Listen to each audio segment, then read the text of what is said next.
All right, so we got Gregg Bowman in the house as well, the AC guy of Tampa Bay. So, Gregg, we were talking between the break. A big issue that we see in Tampa Bay and across a lot of the homeowners is the indoor air quality.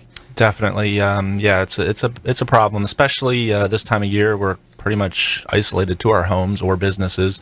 We don't spend a lot of times outdoors, but the EPA did a study a few years back, and they determined that the average home, no matter where it's located, whether it's in a rural area or an urban area, the average home is about 2 to 5 times more polluted in its indoor air than it is outside. That the outside air is fresher than the indoor air.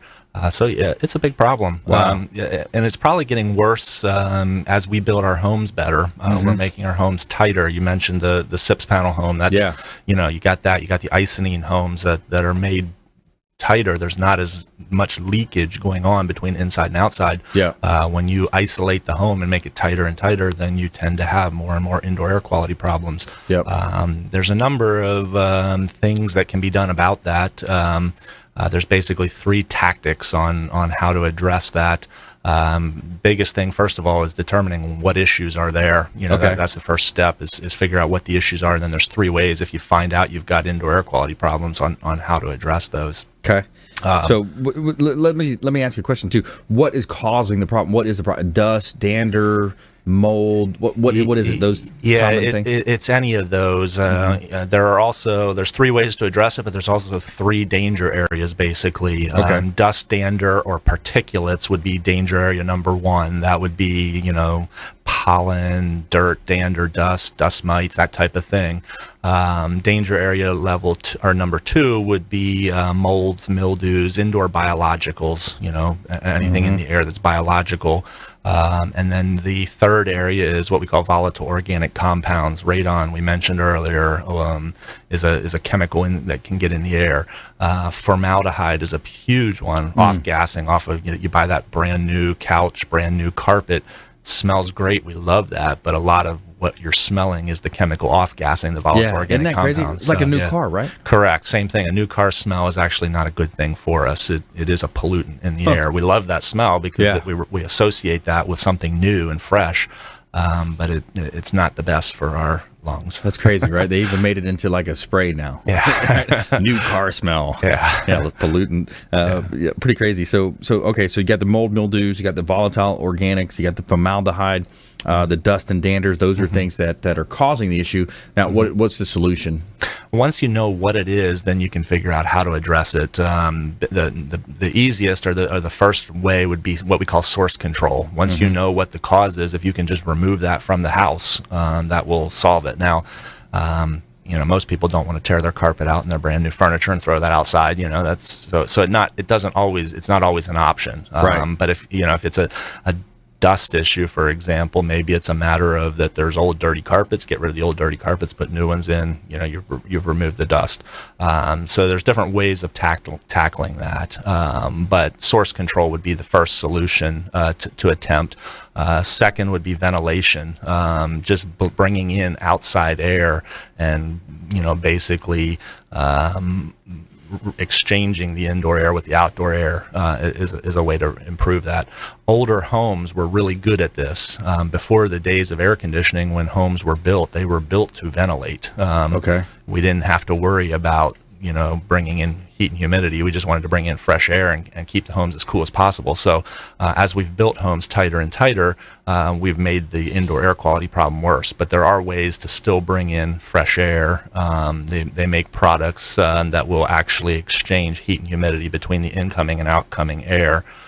So you're bringing in fresh air, but you're not giving up your nice cool air that's already in the house. Right. So there are ways to tackle that. Because you're spending money to cool the air. Correct. Yeah, you don't want to just bring in, you could always solve it by just opening windows, but then the house is hot and humid and you're not comfortable. So that's not necessarily a solution either. And the final way, which is a little more extensive and more involved, is using air cleaners, air treatment products. And there are thousands of them on the market. You can buy individual room ones all the way up to, we do have whole house options that, kind of tie into the HVAC system and would treat the whole home. and they have products that will address all the danger areas. So, if it's a dust issue, there's products to deal with that. If it's a molds issue, there's products to deal with that. If it's a volatile organic compounds issue, there's products to deal with that. What about a test? Do you have an option to test that? Yes, yeah, we do actually have a pretty neat little device we can bring out, set in your home, and just let it sit there, and it'll monitor the air in the home and tell you what's going on. If it's dust that's there, it'll go off on that. If it's VOCs, volatile organic compounds, it'll go off on that. The biologicals are a little harder to test for. You usually have to take swabs and send them to a lab to test for that kind of thing. What about mold? Petri dish. Will that sound up? Yeah, well, the device we have will test more for the VOCs and the particulates. You can test for molds and mildews, but it's a little harder to do. You usually have to get a laboratory involved, like with taking a Petri dish sample and sending to a lab to see what's in the air for molds or stuff like that. But there are still products, if you suspect mold, there are still products that will treat the air and remove it. From that. Yeah, if you just joined us, I'm your host, Brandon Rhymes. We got Gregg Bowman, the AC guy of Tampa Bay. Got a great staff over there, friendly staff, fast, reliable service, and been in the area for a while now. In previous shows, we also talked about, you see it a lot and we hear about it a lot. One of the things we warn our listeners and our viewers of our show about is, some of these contractors that come in, they take the shortcuts. They're not offering the guarantees. And your company, you really shine in that space.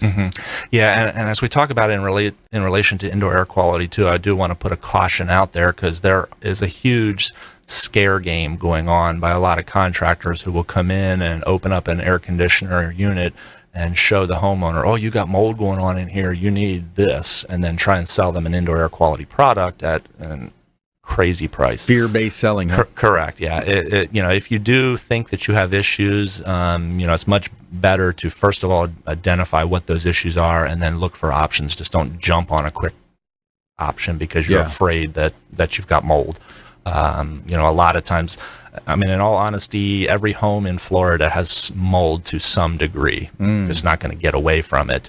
It's a matter of determining if it's causing health issues or not, and then treating it. That you need to address.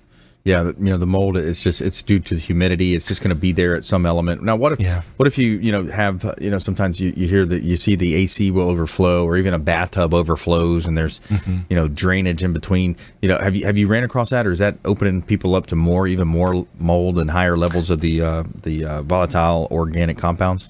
Definitely, any moisture intrusion in the home that's not immediately addressed is just asking for mold growth. Definitely. If the air conditioner is overflown, if a bathtub's overflown, anything like that, you want to make sure that first priority is get that dried out immediately, because that is just asking for mold to grow. Anytime you give mold humidity, darkness, and a food source that's going to grow, and that moisture, that's a bad thing in our homes. Definitely want to get that out of there. All right, stay with us here on the Consumer Quarterback Show. Gregg Bowman, the AC guy of Tampa Bay.